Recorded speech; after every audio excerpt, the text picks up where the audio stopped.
Conversaciones Vitales con Jorge Palpatián. Un encuentro para inspirarte a cuidar tu cuerpo y tu mente, con consejos simples, información clara y herramientas para una mejor calidad de vida. Conversaciones Vitales.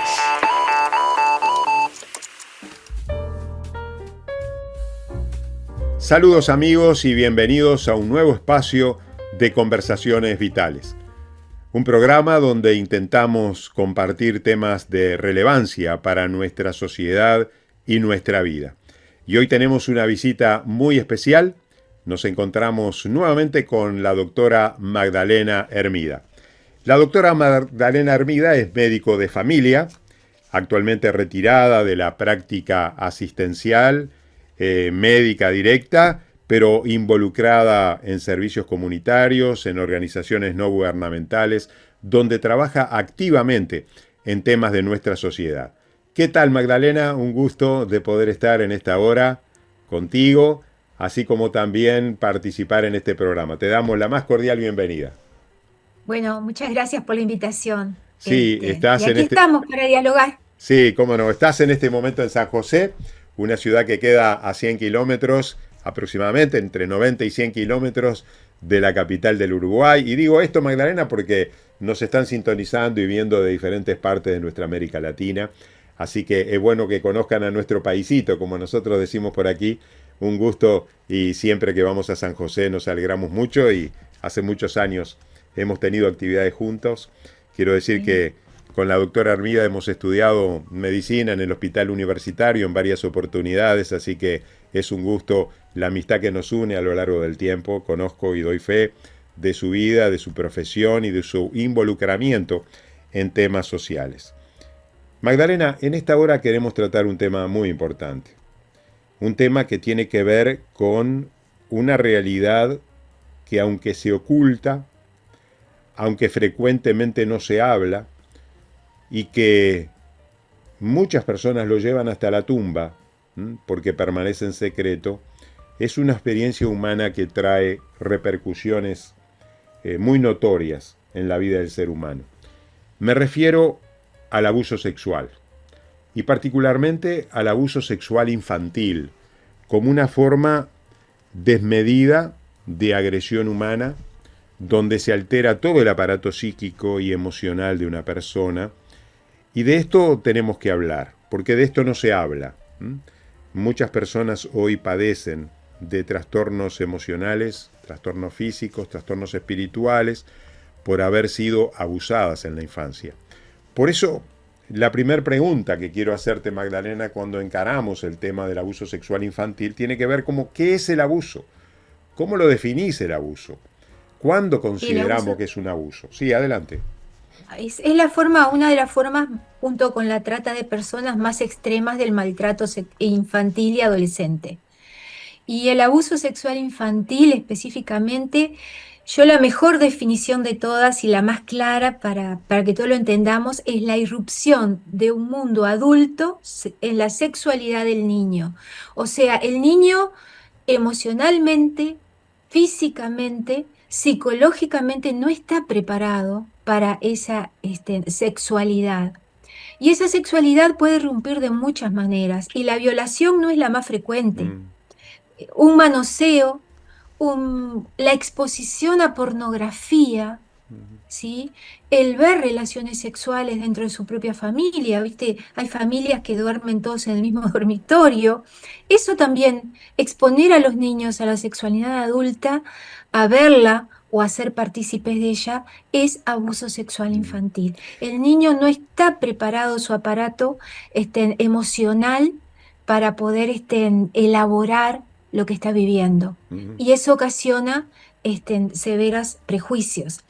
Aparte de que en general el abuso sexual infantil tiene la característica de cronicidad, se mantiene en el tiempo, ¿sí?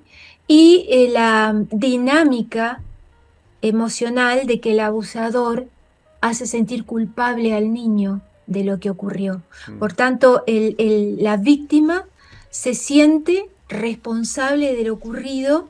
Eso y eso lleva a un sentimiento de culpa que no es real y a ese silencio y a ese secreto que a lo largo de la historia del individuo, si no logra romperlo, si no logra hablarlo, ocasiona severos daños a la psiquis y a las emociones. Sí. Y a su sexualidad, por supuesto. Sí, es importante la mención que estás haciendo del abusador, la cronicidad del hecho, la repetición en el tiempo, pero eso nos habla también de algo que es necesario recalcar, que tiene que ver en la relación o el vínculo que tiene el abusador con el abusado. Porque uno piensa de que estas cosas pasan en la calle, con desconocidos, con personas que el niño o la niña nunca vio, pero esa no es la realidad, Magdalena, ¿verdad? No, yo para los números soy un desastre, corregime, pero entre el 80 y 90% de los abusadores forman parte del Sí. círculo íntimo familiar, Ujú. que puede ser un familiar, en general, hoy por hoy en Uruguay se está viendo más frecuencia del padre que de la pareja de la madre, ¿no? Ujú. O sea, en cuanto al abusador, Del un padre abuelo, biológico me estás tío. hablando. El Del padre padre biológico biológico. estoy hablando. El Sí. padre biológico es más frecuente que la pareja, digamos, de turno de la mamá o la Exacto. pareja actual. Ujú. Y luego un primo, un tío, los abuelos, ¿sí? O también esa persona que rompe en el círculo familiar, que es muy típico la irrupción de ese adulto, que puede ser hombre o mujer, que apoya a la familia, que ayuda económicamente a la familia, que después de esa ayuda económica se ofrece cuidar a los niños y bueno, que va trabajando con el niño, porque el abusador en general busca determinado tipo de niños, niños tímidos, niños retraídos, niños que sabe que va a poder manejar, Ujú. ¿no? Sí, en el imaginario a veces pensamos de que el abusador siempre es un hombre, pero esto no es Sí, así, en el ¿verdad? imaginario. Sí, en el imaginario colectivo, el hombre que abusa de una niña, ese binomio, o de un niño también, De un niño. pero nunca pensamos, o sea, menos pensamos que puede ser una mujer quien abuse de un niño. ¿Mm? Sí, Eso es así, pero ¿verdad? Quizás no sea lo más sí, sí. frecuente, pero también debemos de señalar. Ahora, la pregunta que nos hacemos como padres, cuando nos enfrentamos a este cuadro tan bajo de la conducta humana, de que alguien pueda tener algún tipo de encuentro sexual, sensual, erótico, frente a un niño. La gran pregunta es, bueno, ¿cómo podemos prevenir esta situación? Es decir, ¿cómo nosotros, o cómo nuestros oyentes que son padres, tienen hijos y quisieran prevenir esta situación? Yo quiero prevenir el abuso sexual en mis hijos. ¿Qué debo hacer? Bueno, el primer gran pilar es una educación sexual adecuada de nuestros hijos. Ujú. Este, Eso es súper importante, ¿tá? Y luego en la medida en que nuestros chicos salen de nuestro núcleo familiar, aunque también aún dentro del núcleo familiar, vemos que dentro del núcleo íntimo es la mayor frecuencia de abusadores, este, enseñarles el tema de su cuerpo, de que hay partes privadas, de que esas solo las deben manejar ellos, y siempre mantener un diálogo. No es que se lo digas una vez y no es tampoco por repetición, porque después si tú se lo repites mucho, mucho, de pronto al niño recibe el mensaje, uy, y si me pasa, ¿cómo le voy a decir? ¿Sí? Si me lo dijo tantas veces y me pasó. Claro, claro. Mm. Junto con eso, la buena comunicación, el buen diálogo, el vínculo afectivo y el también decirle, si alguna vez te pasa, vení contármelo, Mm. que yo no te voy a castigar, te voy a Mm. ayudar, Mm. Sí, ¿no? y en estas cosas, como se dice, no hay secretos. Tenemos que decir, en estas cosas no hay secretos. O sea, si alguien quiere tocarte, alguien quiere mirar aquellas partes que habitualmente están ocultas, ¿eh? por la ropa interior, bueno, en ese caso, decime que quiero escucharte y lo quiero saber, ¿verdad? ¿Sabes que las estadísticas, hablando de estadísticas, dicen que el 80% de los abusos sexuales pueden prevenirse si el niño sabe la existencia del abuso sexual? Es decir, todo lo que nosotros hagamos en prevención va a contribuir para que el niño pueda de alguna manera estar alerta frente a esto. Aquí hay algo que mi mamá o mi papá me contó y que yo no lo tengo que hacer. Abre el ojo, se enciende una luz de alerta para decir, bueno, aquí hay algo como me contaron que no debe suceder. Así que esa posibilidad de que nosotros podamos contarle, enseñar al niño esto, no de una manera, obsesiva, como tú muy bien decís, creo que es importante. Ahora, llegado el caso... Te cuento una cosita adelante, chiquita. adelante. Sí, claro. Sí, nosotros acá en San José con un grupo de otros técnicos estamos entrando a algunas escuelas públicas con prevención de abuso, ¿no? Usamos un material que son cuentos que no son cuentos y algunas otras dinámicas. Y en general, por más, digamos, de menor edad que sea la clase, nos damos cuenta que igual ya llegamos tarde, en muchos casos, ¿sí? Sí. Porque ya hay niños que están judicializados.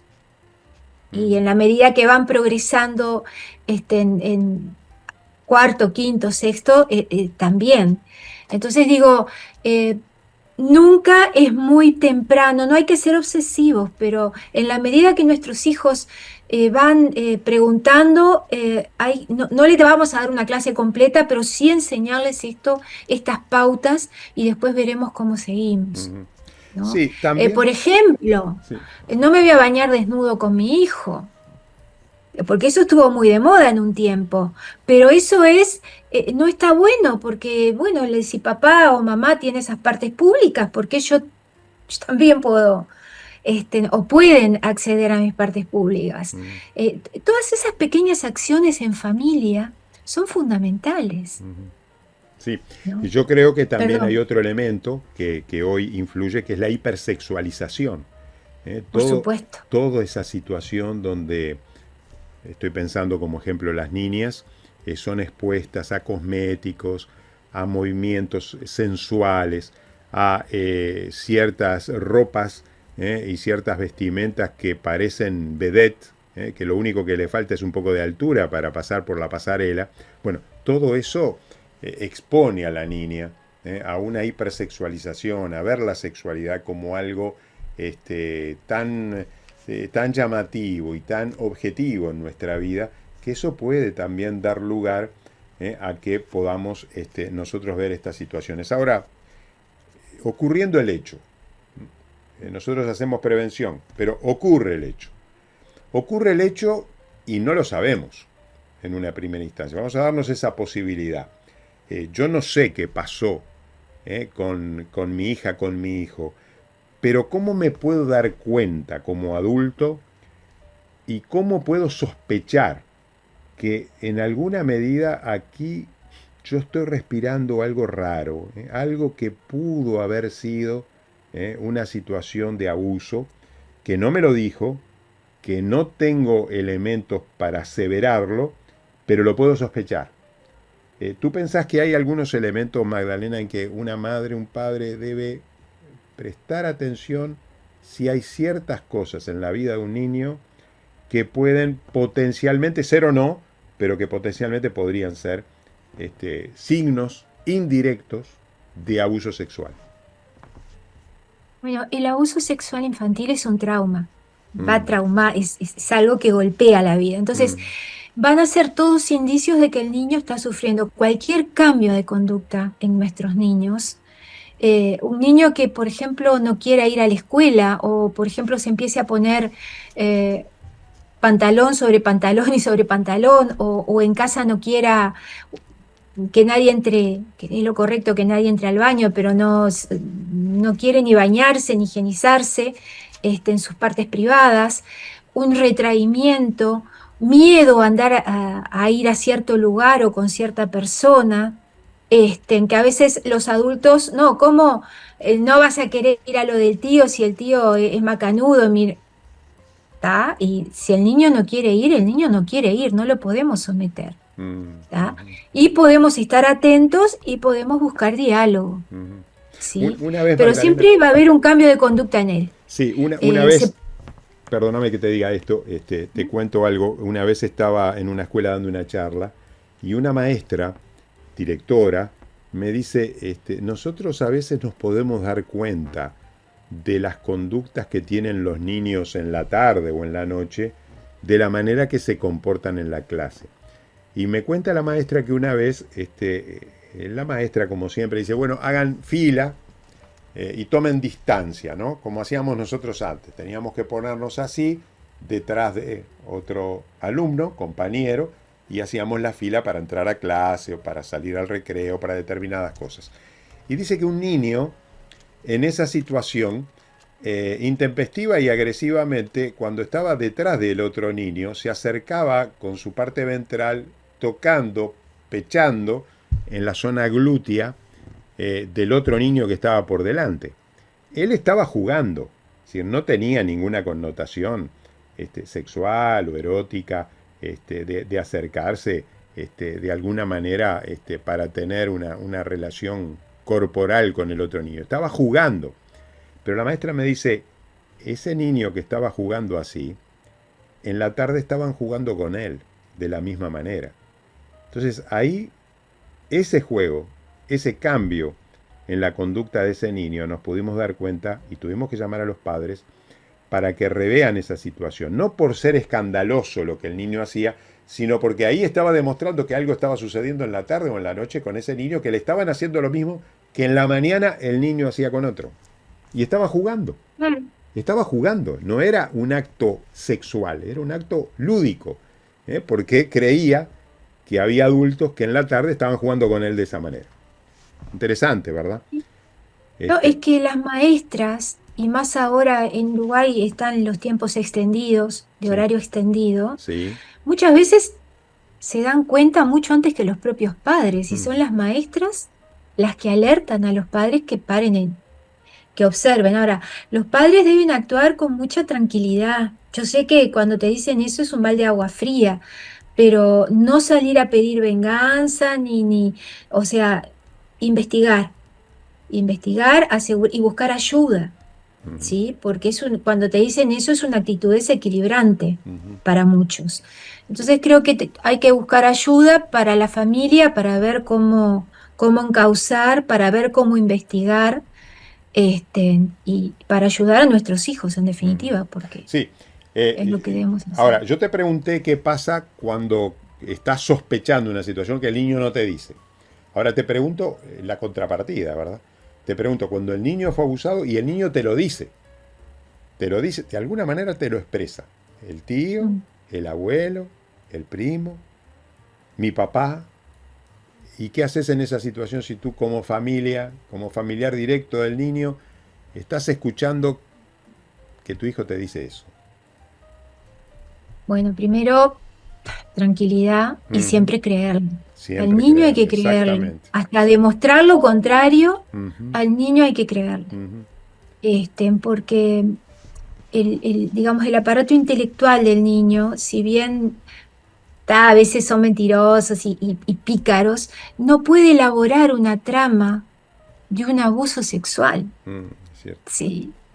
Entonces, en primera instancia, padre, madre, tío, abuelo, maestra, siempre creerle, investigar y, por supuesto, separar al niño del abusador. Que ese es otro problema, cuando el abusador está formando parte del vínculo, del núcleo familiar.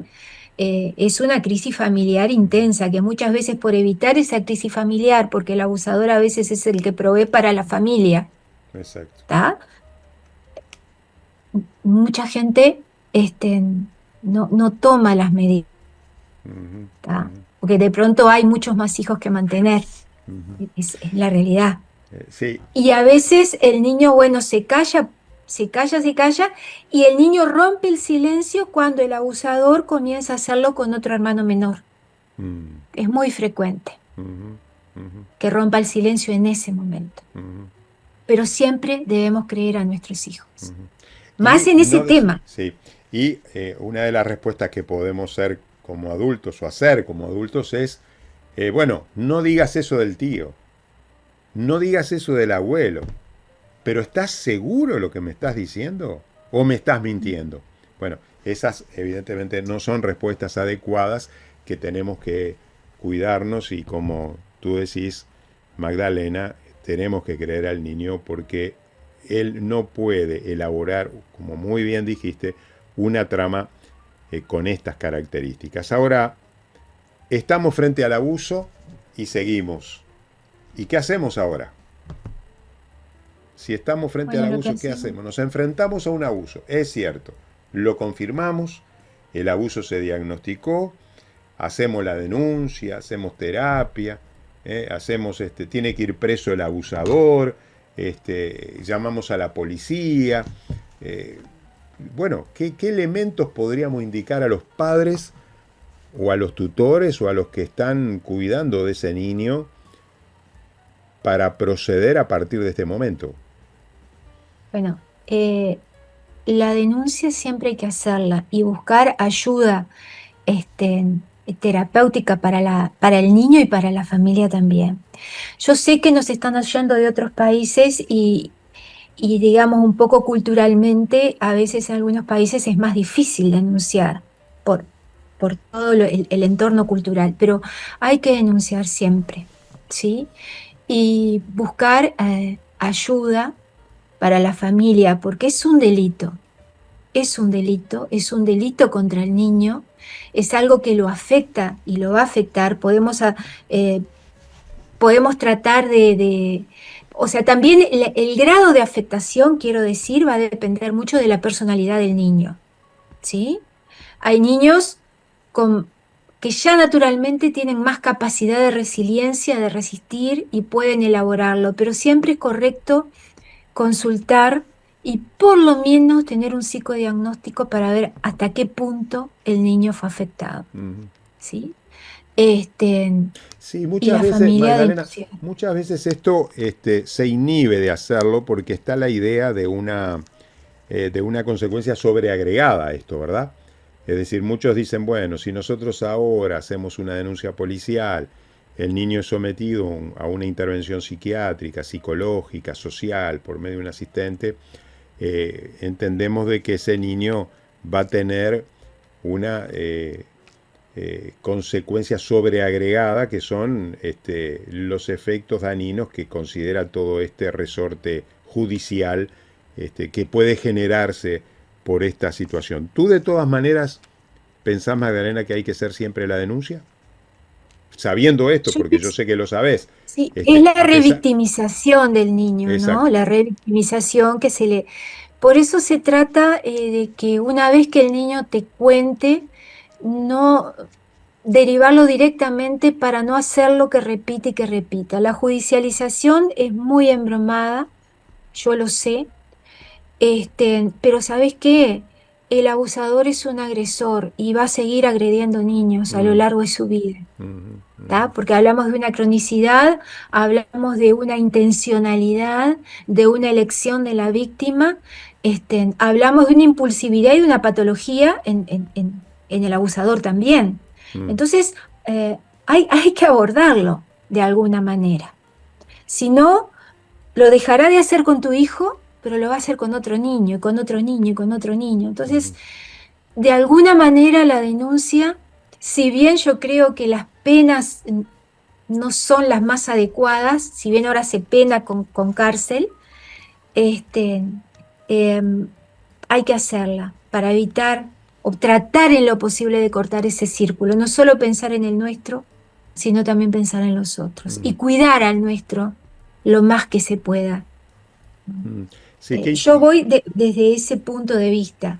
Y sobre todo, y hay un caso hay algo muy particular y muy cruel, que es el abuso reactivo, que es cuando abusa de un menor, otro menor, que puede ser más grande físicamente o que puede ser 2 o 3 años mayor, ¿sí?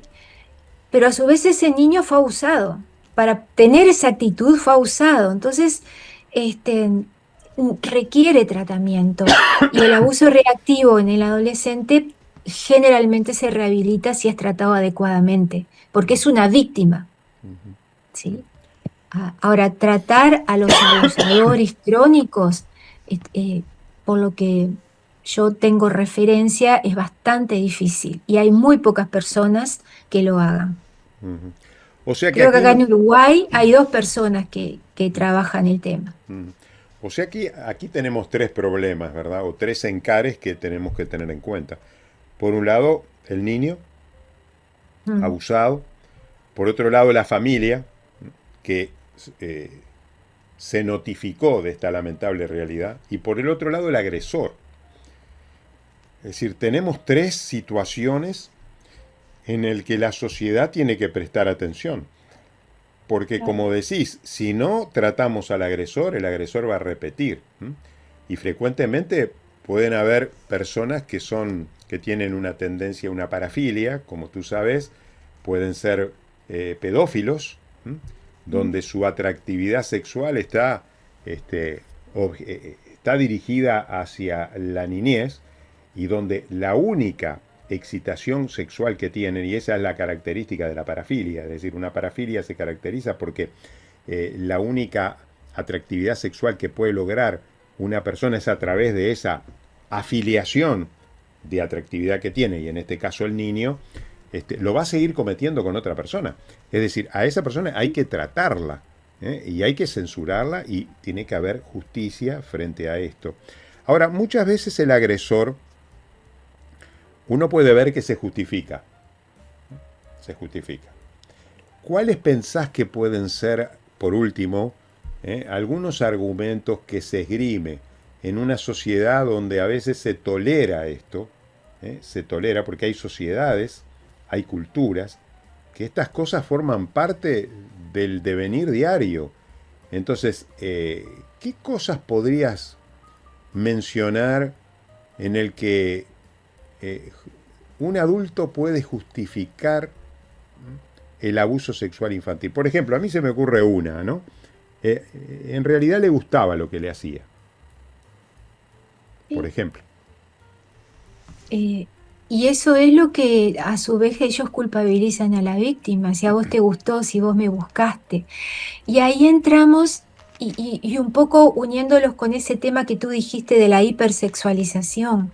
Mm, Estamos regalando a nuestras niñas y niños a este tipo de personas, mm, porque los estamos impulsando a explorar áreas que no están preparados para manejar. mhm, Y a veces inicialmente la caricia, esa preferencia, ese embaucamiento emocional que hace el abusador, llena un vacío en el niño o una curiosidad.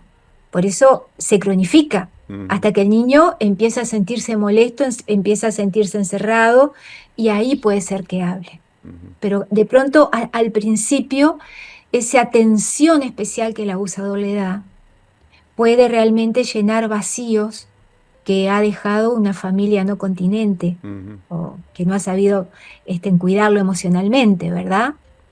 Y eso lo hace más peligroso en nuestros tiempos, ¿no?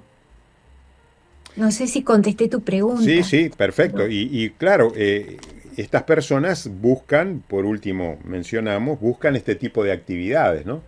Profesores, maestros, cuidadores de niños, como tú muy bien decís, donde encuentran el caldo de cultivo para desarrollar su atractividad y sus deseos. Sí. Magdalena, el tiempo se nos fue, pero va a ser un gusto poder encontrarnos nuevamente. Queremos agradecer por tu vida, por tu profesión y por todos los aportes que has hecho en este programa. También a cada uno de ustedes les agradecemos por haber estado con nosotros en un nuevo espacio de conversaciones vitales. Usted puede comunicarse con nosotros a través del más 598 091 99 1210. Háganos saber sus preguntas, sus comentarios, los temas que usted quisiera que nosotros tratemos. Con mucho gusto estamos a disposición para escucharle. Nos despedimos de cada uno de ustedes deseándoles lo mejor y encontrándonos nuevamente, Dios mediante, en nuestro próximo programa de Conversaciones Vitales. Desde Vergara y para todo el mundo.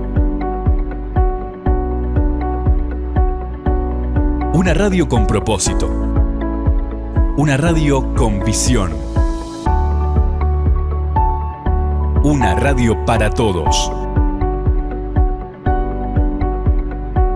El Libertador, 1210 AM.